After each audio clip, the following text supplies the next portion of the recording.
चौधरी चरण सिंह जी की पुण्यतिथि है।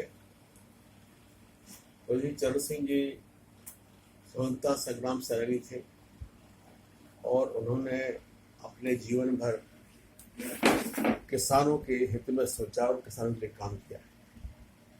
जब वे उत्तर प्रदेश के राजस्व मंत्री थे तो उन्होंने राजस्व मंत्री रहते हुए जो जमींदारी उन्मूलन लागू किया था वो शायद हिंदुस्तान का सर्वश्रेष्ठ जमींदारी उन्मूलन था, जिसके चलते लाखों गरीब किसान जो केवल मजदूरी करते थे उनको जमीन का मालिक बनने का मौका मिला था।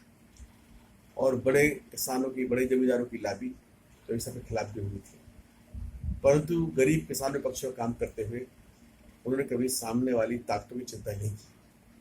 चौधरी साहब एक ऐसे ईमानदार राजनेता थे कि जो न केवल पैसे में ईमानदार थे बल्कि उनकी राजनीति में भी वो ईमानदारी के पैसे का ही इस्तेमाल करते थे।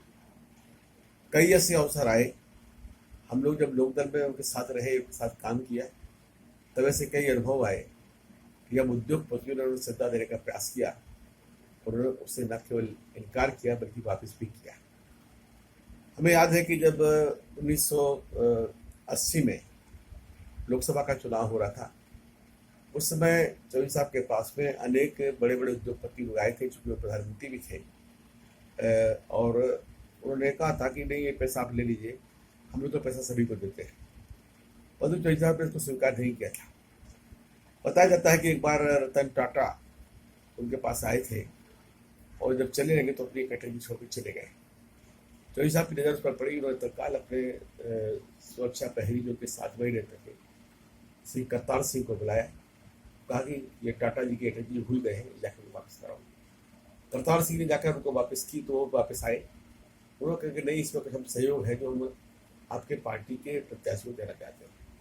चौधरी साहब ने कहा कि नहीं, मैं पैसा आपसे नहीं लूँगा। उन्होंने कहा कि नहीं, मेरी कोई शर्त नहीं है, मेरा कोई कार्यक्रम नहीं है। चौधरी साहब ने उनसे कहा कि अगर मैं आपसे पैसा लूँगा तो आपकी कोई शर्त हो ना हो, परंतु मेरा सर आपके सामने झुक जाएगा। चौधरी साहब जब कहते थे कि उनका सर झुक जाएगा, इसका मतलब है कि वो हिंदुस्तानी किसानों को के सर को ऊंचा उठाना चाहते थे।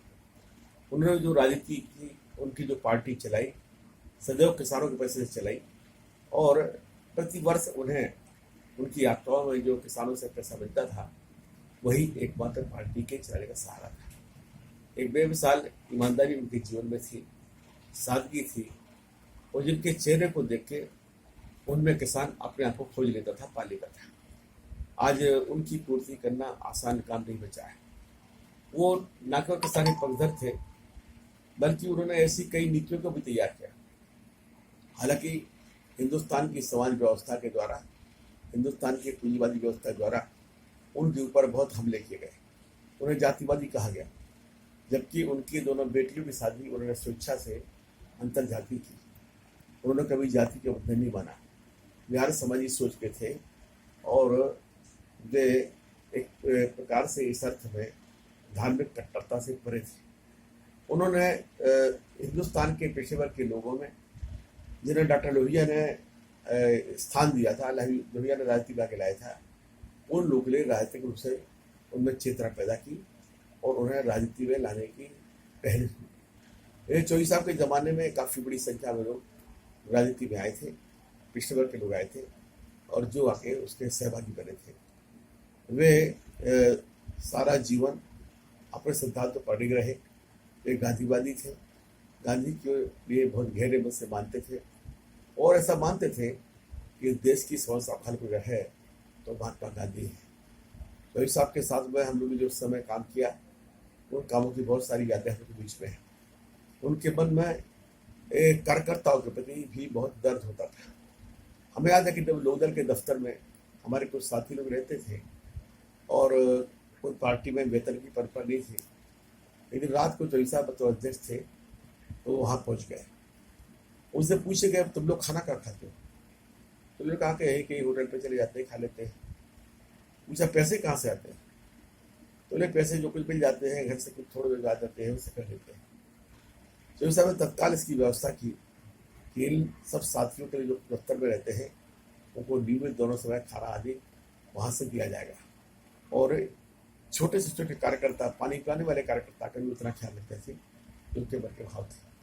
वो एक ऐसे सहज व्यक्ति थे कि उनके पास जाके किसी भी व्यक्ति को बातचीत करने में कभी कुंठा महसूस नहीं होती थी।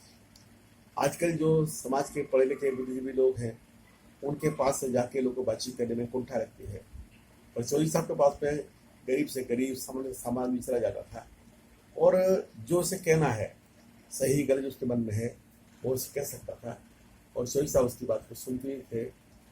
और उनकी एक और विशेषता ये थी कि वे कार्यकर्ता की बात को भी उतनी गहराई से सुनते थे, उतनी गहराई से किसी बड़े नेता की बात।